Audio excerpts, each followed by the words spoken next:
మాజీ సీఎం జగన్ ఎప్పుడూ దేవుడి స్క్రిప్ట్ అంటుంటారు. అది నిజమేనని ఇప్పుడు అనిపిస్తుందని టీడీపీ నేత బీటెక్ రవి అన్నారు. ఎందుకంటే ఆయనకు అనుకూలమైన 11 సంఖ్య కడప ఎన్నికల్లోనూ కూడా దోబూచులాడిందని ఎద్దేవా చేశారు బీటెక్ రవి.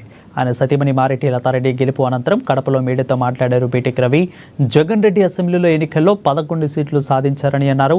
అలాగే పులివెందుల ఒంటిమిట్ట జడ్పీటీసీ ఉప ఎన్నికల్లో 2 చోట్ల కేవలం 11 మంది వంతున నామినేషన్లు వేశారని గుర్తు చేశారు. ఈ 2 ఘన విజయాలకు ప్రజా విజయంగా అభివర్ణించారు. పులివెందుల గడ్డ జగన్ అడ్డా కాదని, ఇది కేవలం ప్రజా గడ్డ అని ఓటర్లు తీర్పునిచ్చారని బీటెక్ రవి అన్నారు. ఈ ఎలక్షన్ మొన్న జరిగిన ఎలక్షన్ కానీ ఈ రోజు జరిగిన కౌంటింగ్ కానీ చూస్తే ఇది మొత్తంగా ప్రజా విజయం. మొత్తం మా కూటమి సభ్యులంతా, తర్వాత మా జిల్లాలో ఉండే ఎమ్మెల్యేలు, మిగతా వాళ్ళందరూ సమిష్టి కృషి ఇది.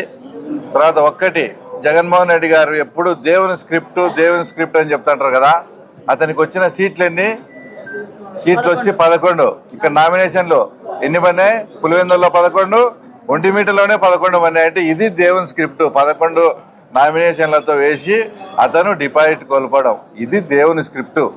ముఖ్యంగా ఈ విజయానికి ప్రధానంగా నేను 4 కారణాలు చెప్తా. ఒకటి, చంద్రబాబు నాయుడు గారి ఈ 14